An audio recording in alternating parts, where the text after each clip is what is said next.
Now we care like we never were.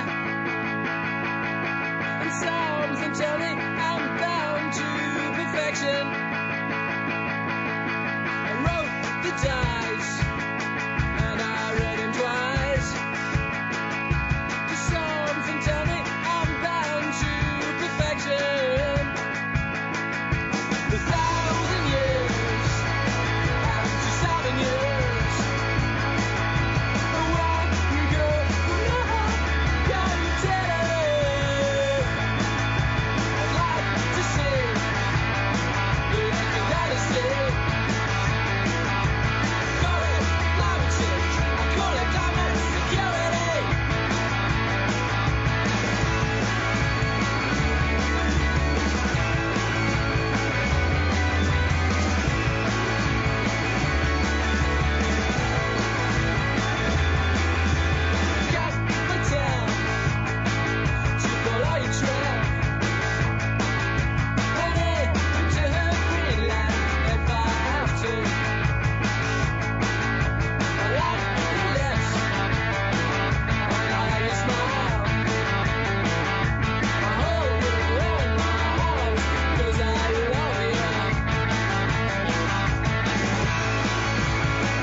Now we care like we never were.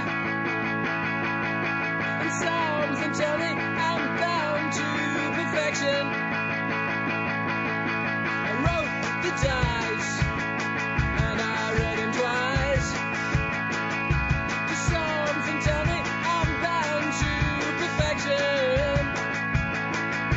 A thousand years after 7 years.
Now we care like we never were.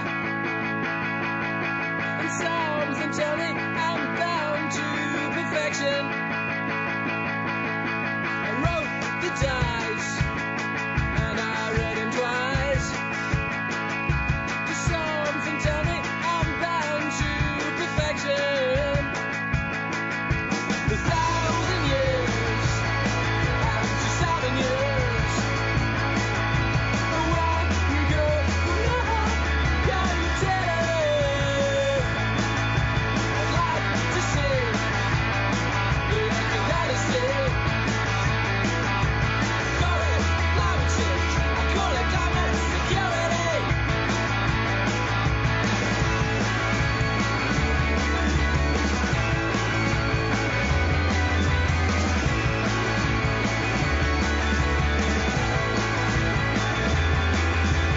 Got my town to follow your trail. Headed to her Greenland if I have to. I like your lips, I like your smile. I hold you in my arms 'cause I love you.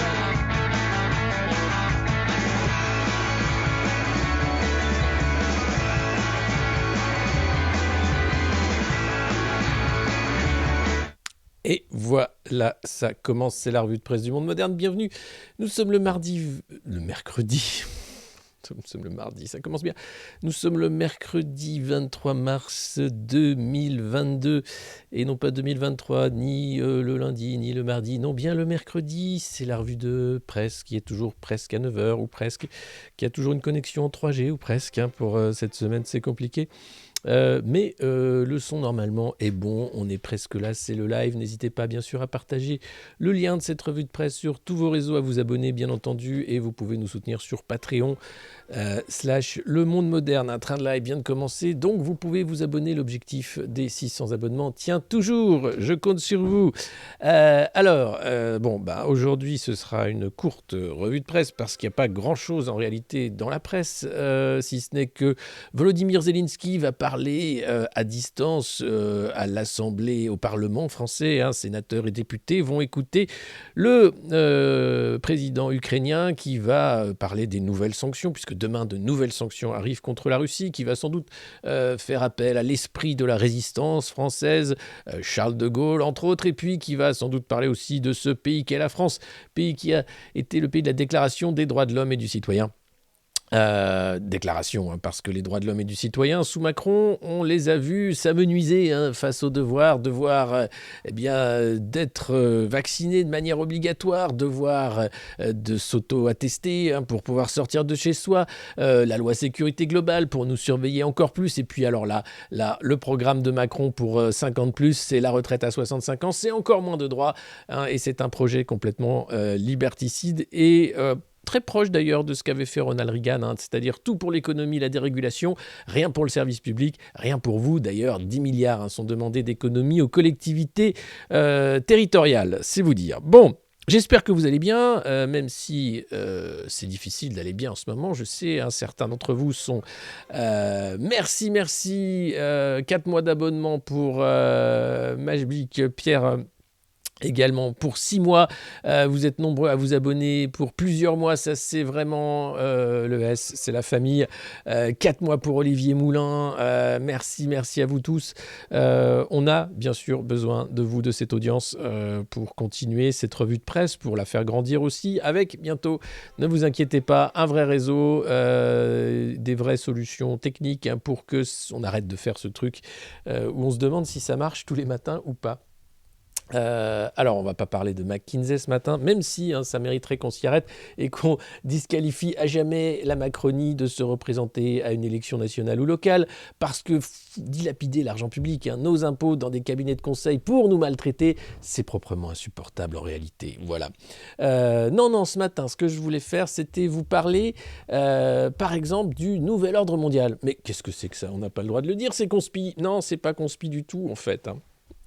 Non, non, ça fait longtemps que c'est à la manœuvre. C'est même Joe Biden qui en parle hier, c'était lors d'un meeting auprès des partenaires économiques. Joe Biden qui explique tranquillou hein, que ça y est, arrive un nouvel ordre mondial. Ça prend généralement 2-3 générations. Et c'est maintenant, et c'est aux États-Unis, bien sûr, de prendre la direction du monde libre. Voilà.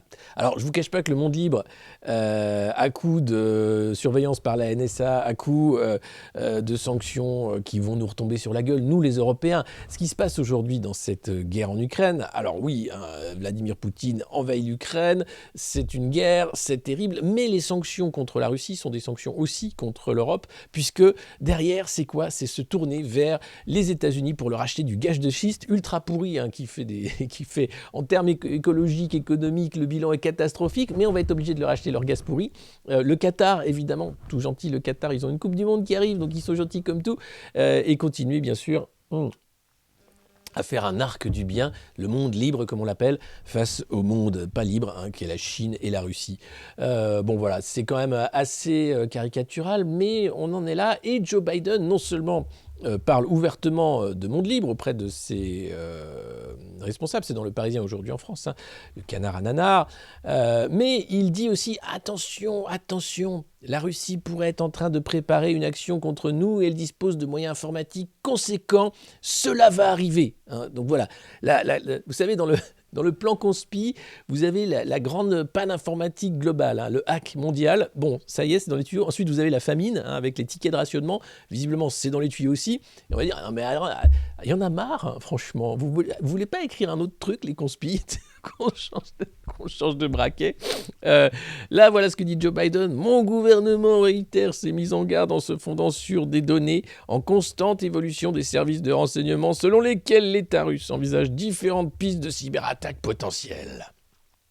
Bah oui, une fois qu'ils vont être vraiment virés de Swift, je pense que les Russes vont attaquer Swift. Et là, le système bancaire mondial s'effondre.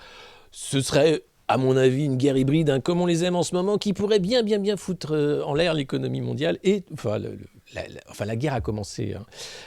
Même si ce n'est pas une guerre avec du matériel des hommes de l'OTAN en Ukraine, ça y est, la Troisième Guerre mondiale a commencé. Elle va être technologique, elle va être de l'information, bien sûr, d'où la censure qui galope. Hein, on n'a jamais vu autant de censure. Et puis, elle va être économique, évidemment, et ça a bien commencé. Alors, pirates informatiques et cybercriminels, infrastructures essentielles, voilà. Nous avons constaté depuis le début du conflit une baisse des activités cyber contre les entreprises occidentales, car les acteurs semblent se concentrer sur l'Ukraine. Ça, c'est Unit 42, une unité de recherche en cybersécurité chez Palo Alto Network. Mais les attaques devraient augmenter fin mars, car les ressources et les attaquants vont se renforcer et se réorganiser. Alors, c'est bien, c'est que tu as le timing. Hein. Tu savais que la guerre en Ukraine allait commencer après les JO de Pékin. Là, tu sais qu'on lève le pass sanitaire, donc on fait la guerre jusqu'à au hack mondial, on va dire, puis le Covid reviendra, hein, pour bien installer le nouvel ordre mondial, où là, on est sûr d'avoir l'identité numérique, on pourra voyager entre gens des démocraties occidentales, et puis on fera un rideau de fer. Je pense que c'est ce qui va se passer. La guerre est là pour durer très longtemps. Le monde est de plus en plus con.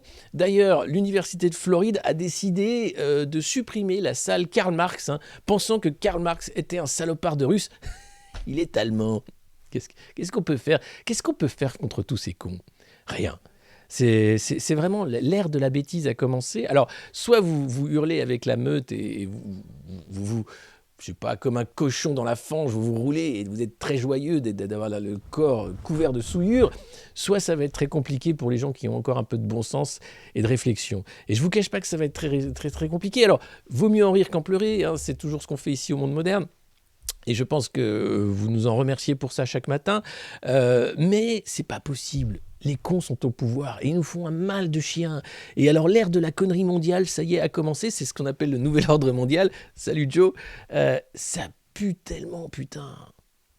Je dis plein de gros mots parce que je sais pas quoi dire d'autre. Mais franchement, c'est une catastrophe. Voilà. Les cochons, c'est super smart. Oui, et c'est très bon. Enfin, pour ceux qui en mangent. Mais c'est vrai que c'est ce qu'il y a de plus proche de l'humain, le cochon.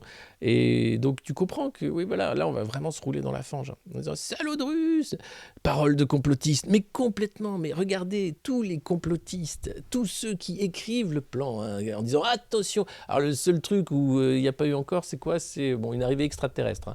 Mais bon, si jamais le Covid repart pas, on pourrait éventuellement avoir un premier contact. Ce serait plutôt pas mal. Non, mais ce serait très drôle. Je rigole, évidemment. Le métavers, vous en parlez dans le chat. Il faut savoir que les entreprises du luxe, ça y est, se font déjà des fouilles en or dans le métaverse. Les gens sont prêts à acheter des robes Gucci, des chaussures, des diamants aussi, etc. Le luxe se refait la cerise dans le métaverse. C'est bien la preuve que c'est bien un truc de con. Mais non, si vous aimez ça, c'est pas grave. Alors, attention, attention. Le nouvel ordre mondial, pour y revenir, n'est pas un truc de complotiste. C'est une réalité. Aujourd'hui, les équilibres en présence sont en train de se réorganiser. Et on voit bien que la Russie essaye de faire un exit sécessionniste du monde occidental. Et le monde occidental le lui rend bien. Donc on va avoir peut-être deux humanités qui vont évoluer séparément, comme au temps du communisme, hein. D'ailleurs, pour les Américains, j'ai l'impression que les Russes, c'est un peu les cocos de la guerre froide. Ils n'ont pas trop évolué dans leur tête. Et donc, c'est les Russes qui en pâtissent majoritairement, puisque c'est tout le peuple russe qui en prend cher, avec appel au meurtre, avec annulation de tous les artistes russes de partout. C'est assez triste. Et puis, quand même, des lettres maintenant de mandat de Joe Biden qui permettent aux détenteurs de ces lettres d'aller arraisonner les bateaux des oligarques russes, de prendre leurs biens, etc. C'est de la piraterie. Le droit international est écrit par les États-Unis qui sont en train d'assurer leur poste de numéro 1 mondial. La Pax Americana est une guerre permanente. Et bien cette guerre va s'intensifier, malheureusement, parce qu'ils ne veulent pas lâcher, et pourtant ils ont déjà perdu. Il suffit de lire un livre des années 90 de Zbigniew Brzezinski qui expliquait déjà que l'Ukraine et l'Azerbaïdjan d'ailleurs étaient deux clés dans cette réorganisation des puissances mondiales, avec la Russie qui à l'époque s'ouvrait tout juste et n'était pas la Russie de Poutine. Les choses ont pas mal évolué, il y a beaucoup de choses à dire. On en parlera quand j'aurai une meilleure connexion avec des invités, parce que c'est très important de comprendre ce qui est en jeu. C'est pas simplement la démocratie, c'est pas simplement l'Ukraine, ça va bien au-delà. Et c'est pas conspi de dire ça. Il faut juste être conscient du jeu d'échecs auquel jouent ces fous qui nous gouvernent. Et les idiots après qui cancellent les trucs de Karl Marx.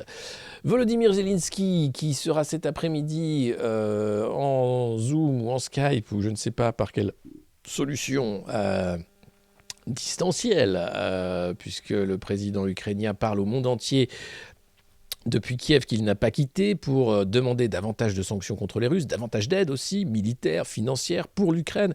L'Ukraine qui devient donc ce fer de lance de la résistance occidentale face à la Russie et au monde non libres, que sont la Chine et la Russie, même si, bien sûr, c'est jamais aussi simple que cela, mais on voudrait nous rendre les choses facilement compréhensibles, et donc voilà ce qu'on nous propose. Alors, ils seront tous là pour écouter religieusement la parole de Zelensky. Oui, il y a des Vladimir, des Volodymyr, mais c'est des Slaves. Faut arrêter de se foutre sur la gueule quand on est cousin, frère, voisin. C'est insupportable en fait, ce monde de gens qui se foutent sur la gueule systématiquement. Vous pouvez rester cool, restez cool, restez cool, restez cool. Faut pas faire la guerre. Alors. Marine Le Pen devait ne pas être là parce qu'elle dit je porte pas Zelensky dans mon cœur, mais finalement elle y va quand même. Ça aurait été très mal vu qu'elle ne soit pas là, Marine Le Pen évidemment. Donc tous vont être là. Peut-être aura-t-il une standing ovation comme au Congrès américain. Voilà ce qui se passe. Il y a quelque chose quand même de l'ordre d'une campagne internationale qui est là pour aider l'Ukraine. Alors on n'a jamais eu ça pour le Yémen, on n'a jamais eu ça pour le Mali, le Rwanda. Ça aurait été bien qu'on arrête aussi très très vite cette guerre fratricide au Rwanda, mais les Français avaient des intérêts. C'était assez différent malheureusement. Alors j'espère vraiment que la diplomatie va accélérer et qu'on va mettre un terme à cette guerre plutôt que de rentrer dans une troisième guerre mondiale avec le hack informatique, avec la famine, avec... Arrêtez de maltraiter les humains, bordel. Laissez-les tranquilles. Et puis cette nouvelle dont tout le monde s'en tape, et oui, en Antarctique ça se réchauffe comme jamais, des températures supérieures à plus de 30 degrés, des normales saisonnières. Alors vous allez me dire, oh là là, ça veut dire que ça va fondre. non, non. D'habitude, il fait moins 50 et en ce moment, il fait moins 15. Voilà. Donc, il fait toujours moins, hein, mais de moins en moins. Il fait de moins en moins, moins.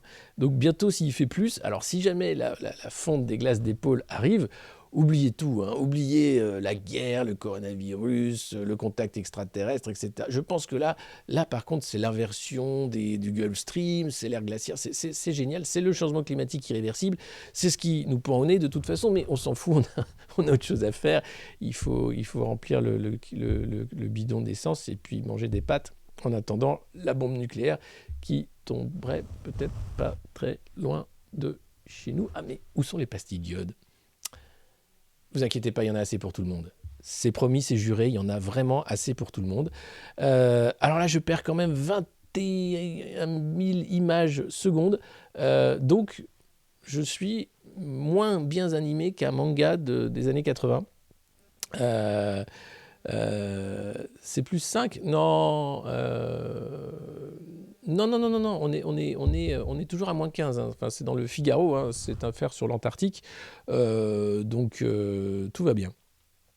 Mais ça, enfin, tout va bien. Non, tout va très mal. Mais bon, qu'est-ce que vous voulez qu'on y fasse, ma pause Lucette ? Enfin, c'est tout de même exceptionnel. Qu'est-ce que vous voulez qu'on fasse ? Nous, avec notre petit pouvoir, mettre un bulletin dans l'urne ? Oui, peut-être. Peut-être ça, c'est un bon début. Prendre les armes, comme BHL, aller taguer liberté, égalité, fraternité sur une barricade en Ukraine. Oui, mais tout le monde n'a pas les moyens de prendre un jet privé pour passer 24 heures en Ukraine pour aller taguer liberté, égalité, fraternité, Bernard-Henri. Comprends bien qu'on ne peut pas tous faire la guerre comme toi. On n'a pas tous non plus ni l'envie ni les moyens. En tout cas, c'est assez d'accord. Non, non, non, c'est à moins 17. Hein. On n'est pas encore supplémentaire. On passe dans un tunnel. Ouais, bah, ça fait un mois que je suis dans un tunnel avec cette connexion pourrie. J'en ai marre, mais j'en ai marre. Mais alors, mais... Et puis, je vous parlais du Covid. C'est pas fini, les gars. C'est pas fini. Ça ne fait que commencer. Ça fait 2 ans qu'on s'habitue, qu'on s'est auto-testé, auto-attesté, qu'on s'est vacciné de force, qu'on s'est revacciné, qu'on l'a chopé, qu'on va se vacciner avec le pass parce que sinon on ne pourra plus aller au resto ni au théâtre. D'ailleurs, le théâtre, c'est demain, a dit l'homme qui tua Muammar Kadhafi. Je vous attends nombreux, a dit dans la Drôme. Venez voir la pièce. Hein. C'est un spectacle documentaire sur le financement de la campagne de 2007 de Nicolas Sarkozy par l'argent du dictateur libyen Muammar Kadhafi. C'est l'enquête en cours et on l'explique. Alors, pour ce qui est du Covid, figurez-vous que les pharmacies sont à nouveau sous l'eau face à la vague des personnes à tester. Et oui, les cas explosent. Alors, à l'hôpital, ça ne désemplit pas. Et puis, cette nouvelle catastrophique, vous savez, Guillaume Rosier, celui qui avait fait Vite ma dose, Covid Tracker, eh bien, il a remis en ligne son comparatif de protection des vaccins entre les vaccinés et les non-vaccinés. Avec Omicron, avec le BA2, eh ben, ça change quasiment rien. On arrive vers la fin. Alors, normally, Albert Bourla should propose a new dose for the Omicron variant in the coming weeks or months. And Pfizer should already prepare this new 3 doses on Omicron. Donc, on devrait être sauvé de l'Omicron, si jamais, en attendant, ça y est, ça commence à gueuler. L'OMS a dit « Mais enfin, qu'est-ce que c'est que ces mesures où vous enlevez les masques trop tôt? C'est le bordel, ça va nous péter à la gueule !» Et ça y est, ça nous pète vraiment à la gueule. Voilà. Je peux de... Vous avez voulu le Covid, vous l'aurez. Vous avez voulu la guerre, vous l'aurez aussi. Enfin bref, c'est quand même assez dingue. Donc les médecins gueulent, les pharmaciens gueulent, l'OMS gueule, et puis Olivier Véran nous explique que c'est très bien, parce que c'est pas du tout une mesure électoraliste, puisque de toute façon le Covid c'est fini. Enfin c'est pas fini, mais bon, c'est pas la peine de faire un pass vaccinal, puisque ça ne marche pas. Regardez en Allemagne, ça ne marche pas. Alors si ces mecs-là gagnent l'élection et nous refoutent un pass vaccinal, alors qu'ils nous expliquent aujourd'hui que ça ne sert à rien, mais foutez-leur des baffes. Enfin non, mais virtuel, je veux dire, dans le métaverse. Hein, achetez des fourches, démerdez-vous. Mais ça peut pas tenir longtemps comme ça. Alors heureusement, hein, il y aura la guerre mondiale, donc tout le monde va être comme ça. Donc ça bougera pas. Mon Dieu, quelle tristesse. J'espère qu'on va s'en sortir, hein, vraiment, j'espère qu'on va s'en sortir, qu'on va pouvoir bouffer du sauciflard, avoir encore des bouteilles de pinard, faire des pique-niques, profiter de la nature, profiter des petits plaisirs de la vie, hein, ce qui nous reste, quoi. Hein. En tout cas, c'est quand même bien flingué, hein, ce qui se passe. J'ai jamais vu ça, hein. Et puis Libération qui n'en finit pas de s'enfoncer qui s'enfonce, qui nous fait, vous savez, le portrait du jour dans Libé. C'est pas Nosferatu, non, c'est Claude Maluret. Vous savez, Claude Maluret, ce sénateur de droite macroniste, si prompt à cracher à la gueule des gilets jaunes, ces abrutis idiots et puants, à aussi se moquer systématiquement des gauchistes, de Mélenchon, ces rêveurs inutiles et dangereux, chavezistes, sans compter tous les opposants à Macron qui sont méchants. Claude Maluret, qui, rappelons-le, était quand même le monsieur éthique du groupe Corian.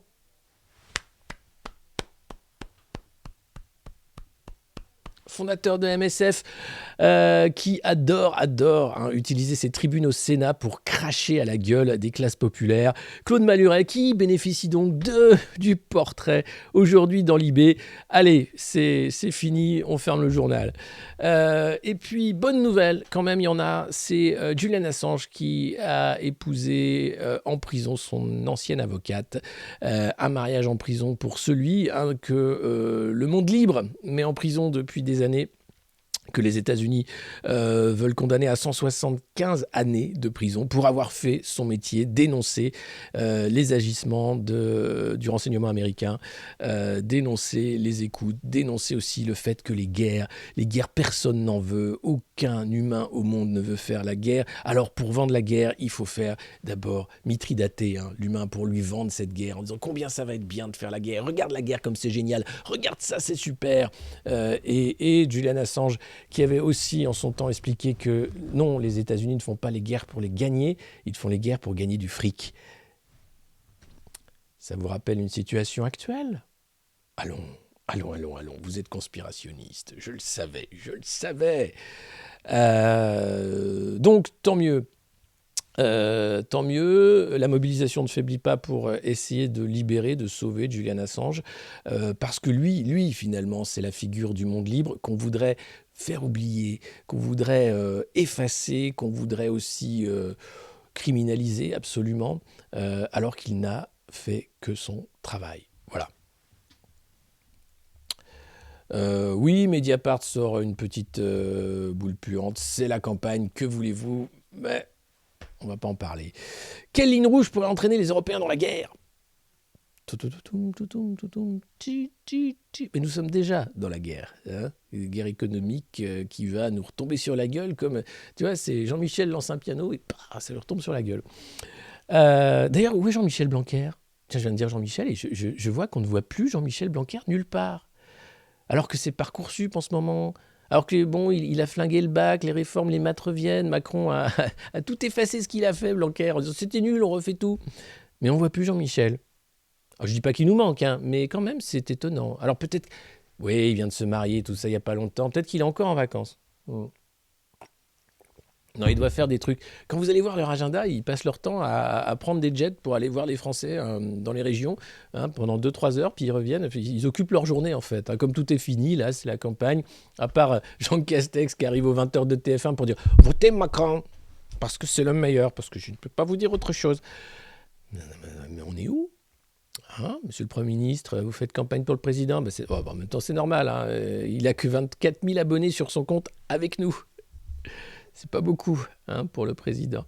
Mais bon, en même temps, il n'y en a pas beaucoup qui veulent être avec, à part les très très riches. Donc les lignes rouges, revenons-y. C'est ni Jean-Michel Blanquer, ni Jean Castex.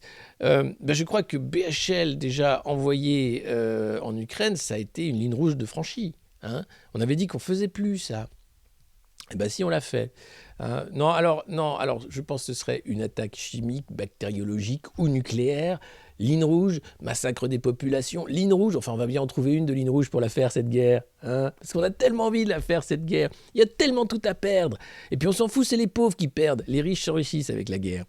Donc, oui, on va bien trouver une ligne rouge. Vous inquiétez pas, je compte sur vous. Il est peut-être à Dubaï. Jean-Michel, il fait des streams depuis Dubaï. Remarque, je serai à Dubaï, j'aurai une bonne connexion. Mais bon. Oui, les ministres, absolument. Les ministres doivent observer une période de silence, ce que n'a pas fait Olivier Véran, par exemple, qui faisait une interview hier dans le Parisien, avant-hier. Donc ça dépend des ministres. Il y en a aussi qu'on a dit « ferme ta gueule ». On leur a dit « c'est le moment de fermer ta gueule, je crois ». Voilà. Parce que Marlène Schiappa continue. Elle a dit « c'est pas bien de siffler les enfants malades ukrainiens ». Alors, Évidemment, c'était au meeting de Valeurs Actuelles où Gaspard Proust a fait ovationner Éric Zemmour, son sketch. Tout le monde a dit Gaspard Proust est de droite. Les gars, oui, ça arrive, hein, c'est pas... Et donc, là, donc Marlène était là au meeting de Valeurs en disant « Non, mais c'est pas bien de siffler les enfants malades ukrainiens !» Alors que c'était la salle sifflait Marlène Schiappa. Donc elle se réfugie derrière, tu vois, la valeur suprême. Évidemment que tu vas pas siffler un enfant malade ukrainien. Enfin, c'est n'importe quoi. Et donc Schiappa qui se réfugie derrière ça, tu vois, c'est la valeur morale suprême, quoi. Putain, quand je vous disais que le règne de la connerie était arrivé, c'est vrai, hein. Et ça va être extrêmement pénible, hein. Il va falloir nous faire des petites poches de résistance, hein, des petits lieux où finalement on débranche tout, ou alors on se branche à la revue de presse du Monde Moderne, ce genre de truc où tu dis « Ah putain, je suis pas tout seul, ça fait du bien ». Non, parce qu'au boulot, ils m'ont obligé à mettre un drapeau bleu et jaune, et ils m'ont dit qu'il fallait que je fasse la 8e dose, et j'ai pas envie, quoi. Mais c'est pas grave. Et les Russes, je sais pas, vous me posez des questions. Oui, non mais arrêtez de parler de l'article de Mediapart, on s'en fout. Les mecs, ils essaient de savonner la planche à tout le monde. En fait, il y en a qu'un qui doit pas être élu, c'est Emmanuel Macron. Les autres, allez-y, hein, c'est open bar. Zemmour, il met des mains au cul à tout le monde. Oh le, c'est pas grave. Marine, elle a un emprunt russe à rembourser. C'est normal, les banques françaises voulaient pas lui prêter. Valérie, elle a planqué des millions. Enfin, elle les planque pas, elle en a plein parce que son mari travaille pour Alstom, General Electric, parce que, ils sont amis avec Macron.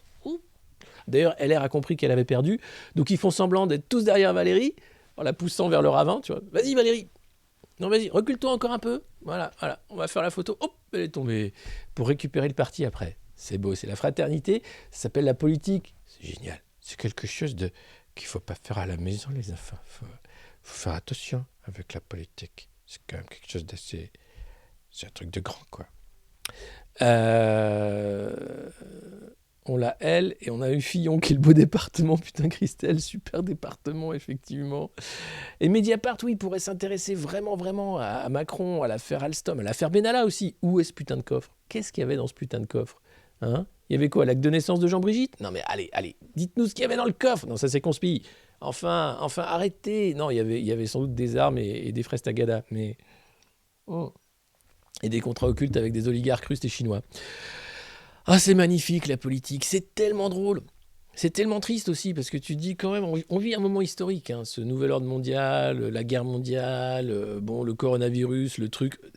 Tout le monde maintenant a oublié, mais ça vient. Mais est-ce qu'on pourrait pas quand même demander aux Chinois ce qu'ils ont fabriqué dans le labo P4, bordel? Juste pour rigoler, juste pour savoir. Et puis les biolabs, ça n'existe pas, vous inquiétez pas. C'était juste pour faire des petits vaccins, c'est tranquille. Ça joue. Le monde va mal parce que c'est un empire de prédation qui est dessus, quoi, pour l'argent, pour du putain d'argent. Mais faites ça dans le métaverse et laissez-nous tranquilles. Faites-nous... Non mais on peut bouffer, on peut tous manger à notre faim en réalité. S'il n'y avait pas de spéculation sur les matières premières, on pourrait tous se nourrir, se loger, sans même avoir un travail. Parce que, tout le monde ne peut pas avoir de travail. Le plein emploi, ça n'existe pas. Pour ça, il faudrait que les milliardaires, les centimilliardaires investissent davantage dans des outils de production pour faire travailler des gens. Ou même des fausses boîtes, hein, je veux dire, comme le CAC 40, comme McKinsey. Hein, tu peux être consultant McKinsey. C'est super, de toute façon, tu fais copier, coller. Il y a un mec qui a bossé à New York, qui t'envoie le truc, c'est un PowerPoint. Tu dis, c'est sur quoi? C'est pour quoi? C'est pour le fromage? Les bières ou le Covid? Change juste, tu mets que c'est pour c'est pour les microbrasseries. Ah super. Je peux changer les couleurs? Oui, tu peux mettre les couleurs, mais du bleu, blanc, rouge, ils aiment bien en France. Ok, et hop. Et t'es bien payé, hein, 2000 balles par jour. Hein. C'est un super boulot, consultant. Je sais. Non, t'apprends des méthodes. T'as des compétences que les autres n'ont pas.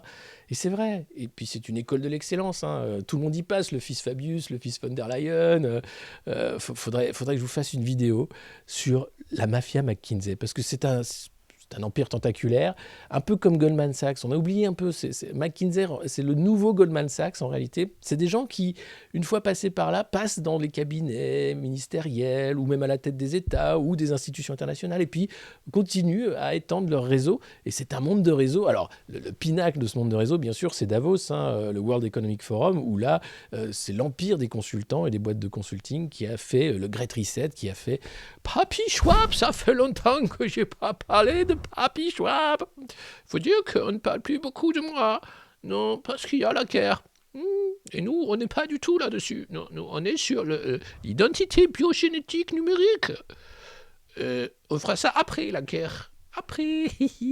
Voilà, ce genre de truc. Enfin, ça va mal. Je sais pas, vous savez, ce côté, ça va mal finir, quelque chose va arriver. Je crois qu'on vit dans un bouillon où tout arrive tout le temps. Il n'y a pas à attendre. On est déjà dans la merde, en fait. Donc, bon, on fait avec ce qu'on a, quoi. Ce qui n'est pas mal. On fait avec ce qu'on a.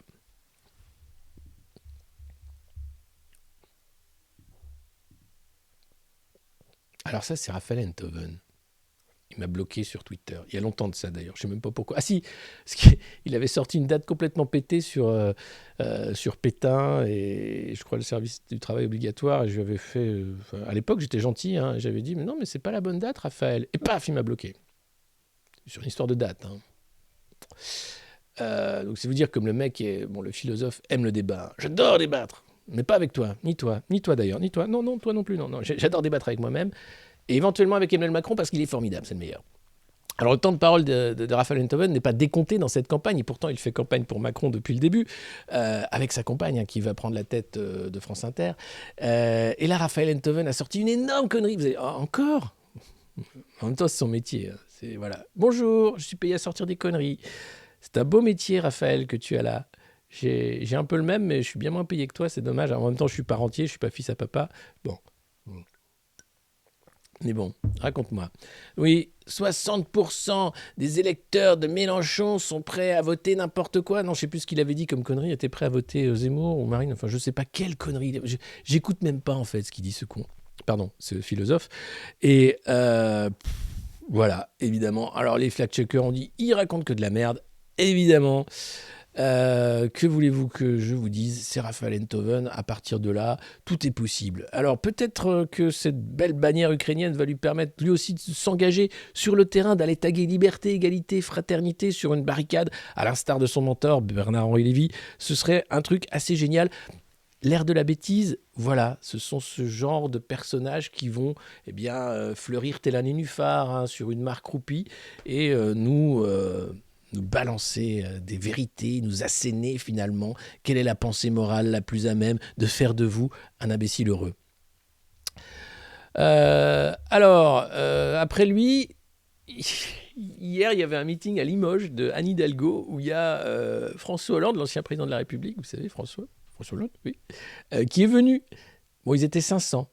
C'était un meeting à Limoges avec l'ancien président de la République et la candidate du Parti socialiste, qui est un énorme parti politique en France. 500. Ils ont passé le meeting à dire que Jean-Luc Mélenchon était nul et que les Insoumis, c'était la gauche inutile, qu'il ne fallait pas voter pour eux. Bon, alors c'est quoi la gauche utile? Alors, vous inquiétez pas, là, François Hollande, il a savonné la planche pour Anne Hidalgo en disant « Moi, je suis socialiste, je vote toujours socialiste, je suis là pour Anne ». Puis après, il a dit « Mais je pense déjà à la création d'un nouveau grand parti de gauche après l'élection présidentielle où Anne va faire moins d'1%. » Il n'a pas dit ça, mais il a dit ça en fait. Oui, François Hollande est en train de réfléchir à créer un nouveau parti de gauche dont il serait à la tête, évidemment, puisque c'est lui, il a été président, lui, il a le pins, vous voyez, ce petit pins d'immunité, là, le petit pins rouge et or, qui permet en fait d'éviter d'aller en prison quand tu as fait vraiment président. Il l'a, alors lui, il n'a pas fait trop d'affaires, François Hollande, on peut au moins lui dire ça, à part avoir mis Macron sur un piédestal et menti aux Français en disant que mon ennemi c'est la finance et mettre la finance aux commandes. Il n'a rien fait d'autre que ça, et trahir toutes les idées de gauche. Bien sûr, François Hollande donc, veut créer un parti de gauche alors qu'il est totalement de droite. Bon, faut arrêter là. On va faire pareil, un reset. Hop, reset de la politique française. Toi, tu t'en vas, tu fais ton parti à Monaco, en Suisse, tu trouves un petit pays comme Manuel Valls. Tiens, va en Espagne, par exemple, ou je ne sais pas, où tu as des origines, peut-être en Hongrie, je ne sais pas. Écoute, ça ne sert plus à rien. Plus personne n'est là, 500 personnes à Limoges, c'est compliqué. Alors non, ça reste quand même le Bouddha de la pensée de gauche. On aime François Hollande, évidemment, il est pondéré, il a toujours le petit mot pour faire rire, mais là, on sent que la campagne, elle est pliée. Et l'idée de refaire un parti de gauche avec Hollande, comment vous dire, c'est pas possible. Et alors, en parlant d'Espagne et de Manuel Valls, ping, il est là. Oh merde. Je sais pas pourquoi vous regardez cette revue de presse, hein, on voit des horreurs tous les matins, c'est un truc de dingue.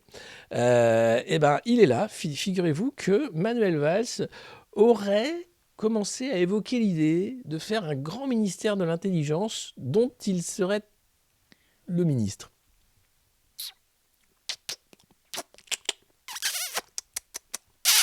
Manuel, chut, Manuel, arrête, toi aussi t'arrêtes. C'est dingue. C'est proprement dingue. Déjà, ce mec est sur les plateaux télé H24. Il n'a rien à dire, à part attention, l'islam, menace islamiste, menace terroriste, attention, très grave, attention républicain, valeurs républicaines, attention danger, attention, moi, je comprends pas. J'ai plein de talents. Pourquoi personne veut de moi? Mais pourquoi personne veut de toi, à ton avis? Pourquoi même les Espagnols n'ont pas voulu de toi? Réfléchis. Hein, plutôt que de proposer un grand ministère de l'intelligence dont tu aurais la tête, comment te dire que ça sert à rien? Que même, bon, ça nous fait rire. Alors après, c'est bien, on se dit, putain, c'est quand même drôle. Les mecs sont capables de sortir des trucs pareils. Le mec, ouais, je verrais bien un grand ministère de l'intelligence, tu vois, puis je me verrais bien à la tête, tu vois. Ah ouais, tiens, reprends du bar en croûte de sel, tiens.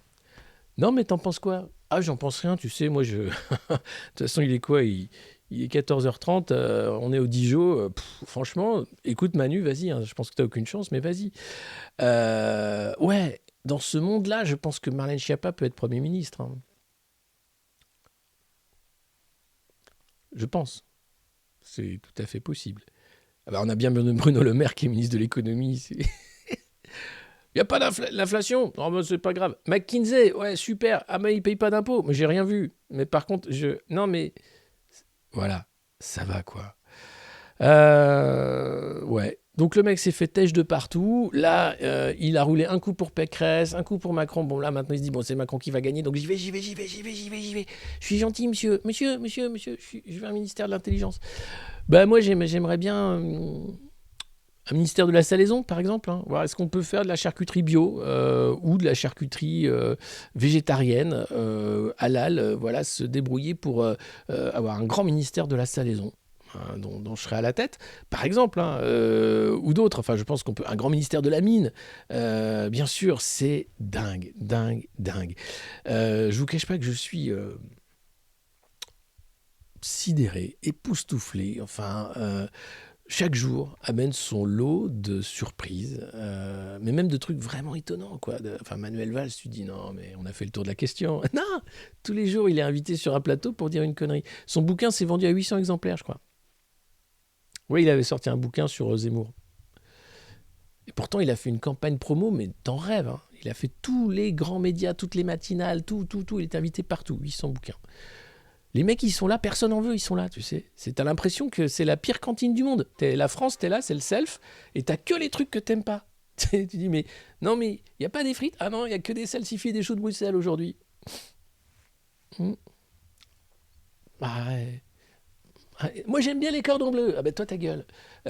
Non mais c'est vraiment, c'est la cantine la plus dégueulasse du monde. Et t'as pas le choix, tu vois. C'est soupe à la limace ou bien choucroute de la mer avec des trucs visqueux qui sont pas cuits, quoi. Bordel, c'est quand même terrible. Pourquoi on est si maltraité? C'est vrai, la question qu'il faut se poser, c'est pourquoi on est si maltraité. Alors en partie parce qu'on l'accepte. Parce qu'il y a une apathie générale, parce qu'il y a l'abstentionnisme, parce que le fait que le jeu politique fait que ce sont ce type de profils et de personnes qui arrivent aux commandes et au pouvoir, portés par des réseaux hein, qu'ils ont travaillé toute leur vie. Alors pour Manuel Valls, c'était le réseau du Parti Socialiste, hein, il n'a jamais fait d'études, il a tout de suite été militant, et puis il a monté les marches pour être un apparatchik, il ne sait rien faire. Hein. Il a été Premier ministre, c'était une catastrophe, mais il est là. François Hollande a fait l'ENA, bon, tous ceux qui ont fait l'ENA ont fait l'ENA, voilà, pouf. Et puis après, la banque d'affaires, le machin, le truc. Macron coche toutes les cases également. Et on voudrait continuer à voter pour ces gens-là, mais franchement, ça nous fait un mal de chien et on continue. La retraite à 65 ans, mais oui, on vous retirera à la naissance. Ça fait pas mal, de toute façon, tu vois rien, mais c'est pour le vendre, c'est pas cher. Enfin, c'est bien pour la dette. C'est insupportable en réalité. Alors j'espère qu'à un moment, on va se réveiller. Vegan, yes, bien sûr, Kikette, bien sûr, les végans, ils sont nombreux et il faut. Mais je sais pas si ça existe la charcuterie végane. C'est un truc à lancer. Hein. Après, je sais pas le goût que ça aurait. Je suis sûr que ça existe, tout existe. Pourquoi on l'accepte? Ben, bien sûr. Non, mais je pense qu'il faut faire un métaverse. Enfin, c'est le métaverse français, tu sais. Zéro technologie, t'as les mecs qui sont là, c'est toujours les mêmes, et ils sont là. Ah, bonjour, bonjour. Tiens, tu mets une pièce, hop, Emmanuel Valls sort une connerie. Tu mets une pièce, et Raphaël Enthoven sort une connerie. Tu mets une pièce, hop, et BHL va sur un théâtre des opérations militaires pour aller taguer liberté, égalité, fraternité. Tu mets une pièce, hop. Emmanuel Macron a plein d'affaires au cul, mais il est génial. Il est à 30% dans les sondages. Non, il est plus à 30% dans les sondages. Vous avez vu Emmanuel Macron, hop, 27. Alors, les sondages. Évidemment, ils ne sont pas fiables, pas du tout même, mais ils indiquent une tendance. Et là, qu'indiquent les sondages ? Eh bien, un essoufflement, une baisse de la popularité d'Emmanuel Macron, alors qu'il avait l'effet guerre, qu'il avait l'effet chef de guerre, etc. Je pense que les sondages sont en train de réajuster le tir pour pas passer pour trop des cons quand Emmanuel Macron va pas être au second tour. Ah, ben on l'a pas vu venir celle-là. Moi, je peux vous le dire, on va venir très bien. Le fait que les gens veulent voter un tabouret, une chaise, un cigare, Zemmour, Le Pen, Timmy, Mélenchon, ce que tu veux, mais tout sauf Macron, à part quelques boomers égarés ou des multimilliardaires. Franchement, les sondeurs, baissez, ben, ça va se voir, vous racontez n'importe quoi. Je vous le dis. Donc voilà, c'est juste un narratif et une tendance. Alors la tendance, c'est quand même que Macron est en baisse, en chute libre presque. Mais moins 2,5 points à quelques jours de l'élection, c'est quand même... voilà, c'est un crash, quasiment. Mais non, ça passe comme ça. Oh, Zemmour est à 10. Non, mais Zemmour, il a toujours été entre 10 et 15, tu vois, ça va, machin. Il fait son grand meeting au Trocadéro. Il empêchera Marine Le Pen de gagner ou d'être au second tour, voilà. Donc, peut-être la chance, ce serait, voilà, un Mélenchon au second tour, la gauche au second tour, et là, paf, la surprise. Alors bien sûr, vous avez vu hier, je vous en parlais, c'est le Voldemort, c'est celui dont il ne faut pas prononcer le nom. Si tu parles du programme à un pote de gauche, tu vois, un social-démocrate, tu lui expliques que c'est un programme écologiste, tu vois, qui travaille sur le social également, voilà. Ah, mais c'est génial, c'est Jadot. Non, c'est Mélenchon. Et là, le mec, il s'étouffe, quoi. Il dit, non, mais je ne peux pas voter Mélenchon. Et pourquoi ? Mais Mélenchon. Ah, d'accord. Donc, tu veux pas que la gauche soit au pouvoir ? J'ai pas dit ça. D'accord. Bon, c'est pas grave. En tout cas, voilà. On va suivre cette affaire au ralenti parce que cette campagne, elle est chiante. Elle est folle.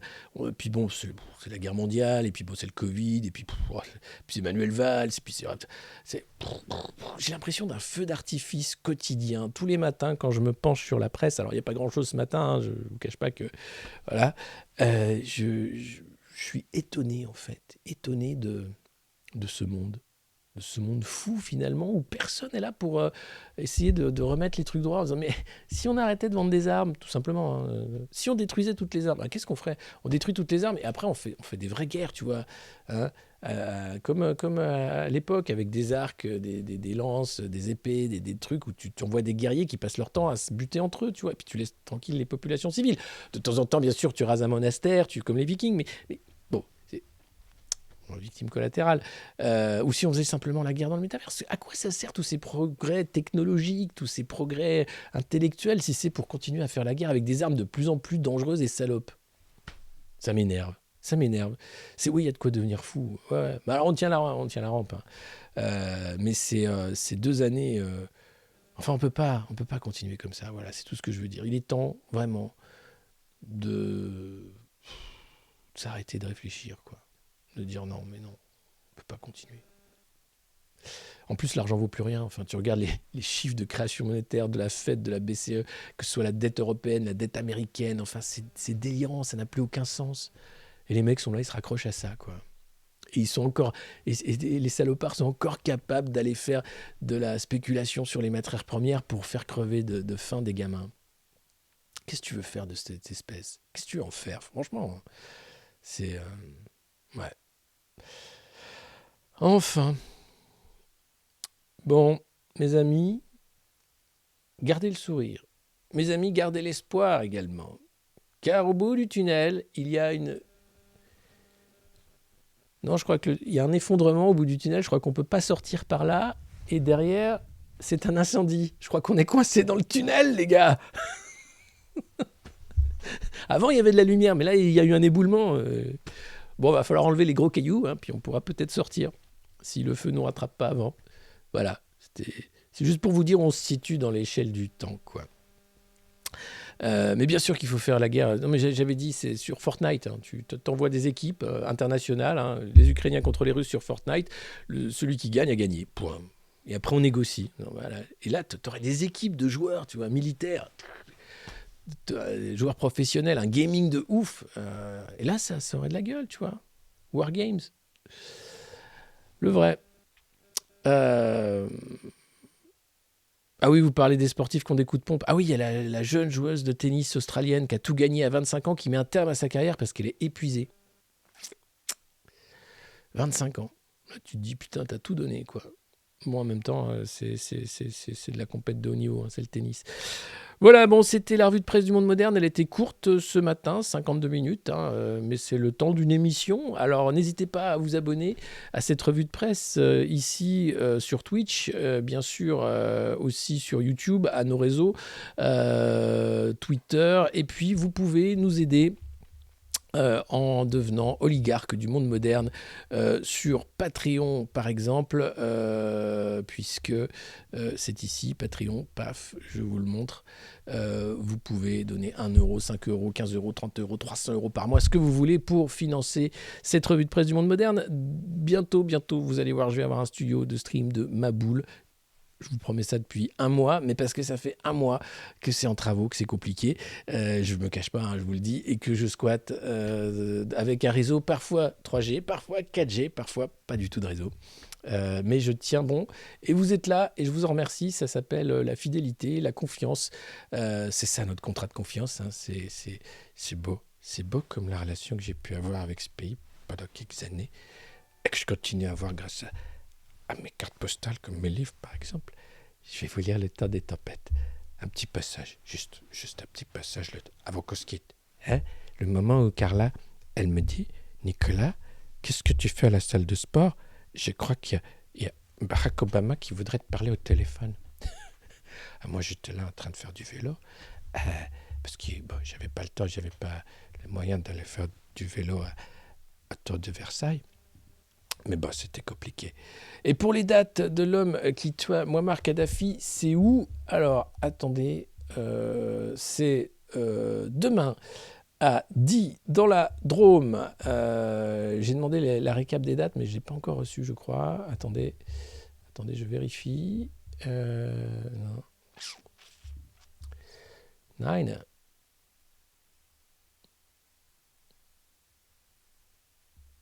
Alors, les avantages des abonnés, mais si, Isabelle m'écrit, mais si, vous aurez les avantages des abonnés, bien sûr. C'est moi qui ai du retard sur tout ça, je suis désolé. Jacuzzi arrive, bien sûr, le jacuzzi arrive au mois d'avril. Hein. Ne découvre pas d'un fil, on fera un truc très propre. Et en Corse, il y a une manifestation très calme des jeunes devant la préfecture de Bastia. Il y a aussi un peu des feux allumés devant une gendarmerie et tout ça. Pour le moment, c'est l'eau qui couve, on verra. Et je vous ai dit, il faut respecter le temps du deuil de la famille d'Ivan Colonna. On verra. Et oui, on va jouer à Vélizy, notre pièce. On va jouer à Brétigny-sur-Orge aussi, mais pas tout de suite. On va jouer aussi à Nyons, en Suisse, en octobre. Mais là, vous nous trouverez en mai à Troyes. Jeudi, donc, à Die. Ensuite, on sera à Maubeuge, en mai également. En juin, je crois que c'est en région parisienne, en juin. Et puis, pas de festival d'Avignon cette année, on l'avait fait l'an dernier. Pas de date non plus cet été. Et on reprend en octobre en Suisse. Et puis après, il y aura d'autres dates à Guéret, me semble-t-il, Saint-Riquier. J'ai pas toutes les dates. J'attends le récapitulatif de toutes les dates. Voilà. Ah, ma pièce en Corse, Marie, non, on n'a pas de date en Corse. On n'a pas eu de contact là-bas. Voilà. Toulon non plus, pas encore. Luxembourg non plus. Belgique, on devait faire, mais la production, c'était compliqué. C'était trop d'argent. Parce que ça coûte cher en fait de déplacer une pièce, de louer une salle, de jouer. Donc parfois, on peut pas faire ce qu'on veut faire. Mais si vous avez des contacts, n'hésitez pas, hein, envoyez-moi les contacts. Après, moi, je peux envoyer aux professionnels la feuille de route de la pièce et puis même une capta vidéo pour les professionnels parce qu'on ne veut pas la diffuser en vidéo. Pas encore. Et je n'ai pas de nouvelles, non, de l'avocate maître Araujo-Recchia qui aurait été arrêtée hier, mais ça, je n'en sais pas plus. Donc voilà. Metz, Nancy, non, mais on a joué à Mulhouse il n'y a pas longtemps. Nancy, peut-être, je crois, je sais pas. Finistère, non. Marseille, on y a joué, c'était la création de la pièce. C'était entre deux confinements en septembre 2020, je crois. C'était la première fois qu'on jouait la pièce au gymnase à Marseille. 2 dates qu'on avait fait là-bas. Donc voilà. Donc on verra. Mais oui, apparemment, il y a eu pas mal de mouvements hier. Chez aussi un gilet jaune qui a été emmené en gave. Enfin bref, ça bouge. C'est la campagne présidentielle, que voulez-vous. Je vous dis à demain. Prenez pas ça trop au sérieux. Tenez bon les copains. Et merci d'être présents et de nous suivre avec toujours autant d'entrain et de ferveur. On essaie de faire un bon boulot, même si la connexion n'est pas au rendez-vous tous les matins. Ciao.